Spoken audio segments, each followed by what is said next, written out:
Hey, you guys, welcome back to my channel. This is your girl Bree, and today we're going to be talking about adultery. And I want y'all to really just, ask and ponder on the question, is it really worth it?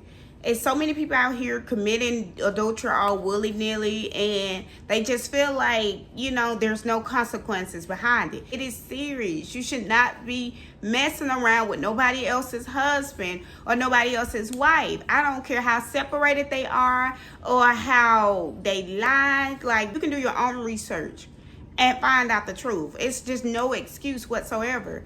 So I want you guys to ask yourselves, is it really worth it? And I also want to just give you two people in the Bible to kind of show you like what it means to flee and what it means to just continue on pursuing adultery and the consequences that follows.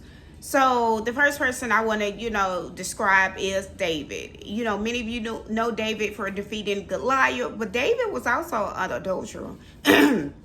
David was a murderer, and he used murder to try to cover up, his adulterous, act with Bathsheba. And he just happened to be one day out on his balcony, minding his business, out for some fresh air. He looked over the city, saw a woman taking a bath, and he let the lust of his eyes get the best of him. He looked at her. He noticed that she had an unusual beauty. He asked around the town about her. They told him that she was, Uriah's wife, and he still decided to pursue this woman. He had his boys or whoever to send for her.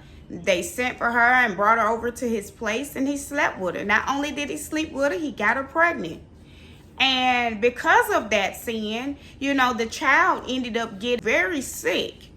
And though he was known for being God's servant, though he was known for many great things, and though he was in a place of prayer, he still committed a sin. And because he had committed a sin that was displeasing to God, God didn't show mercy on him at that time. He didn't. And that's why he allowed his son to die. But let's take Joseph, for example. Joseph, he avoided temptation and sin by all means necessary. Like, he didn't play around with it. He happened to be Potiphar's personal assistant. Potiphar was an Egyptian officer. And Potiphar noticed, how the Lord was with Joseph and how Joseph succeeded in everything that he did. And Potiphar trusted Joseph in his home.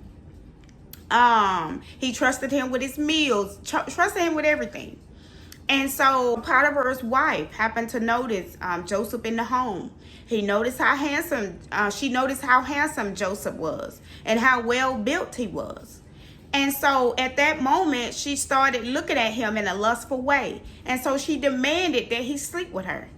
He tried to talk some sense into her by saying, hey, I am trusted in this home, with your husband and things like that. And that lady wasn't listening to him. She didn't care about none of that. She wanted to sleep with him. So every single day, the Bible said, she continued to pursue him, aggressively pursue him, and demand that he sleep with her.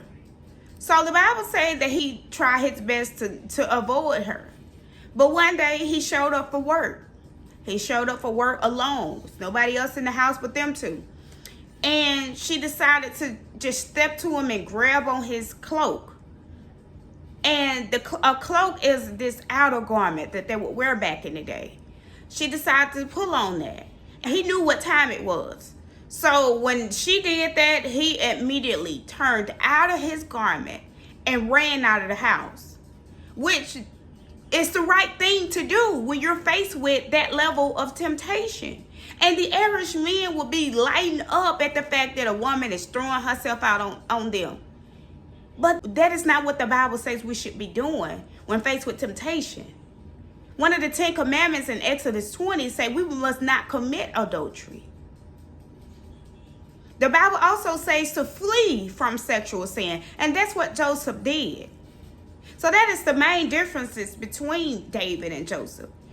Joseph actively avoided temptation and sin, while on the other hand, David actively pursue temptation and sexual sin. So I want you to ask yourself, which one are you?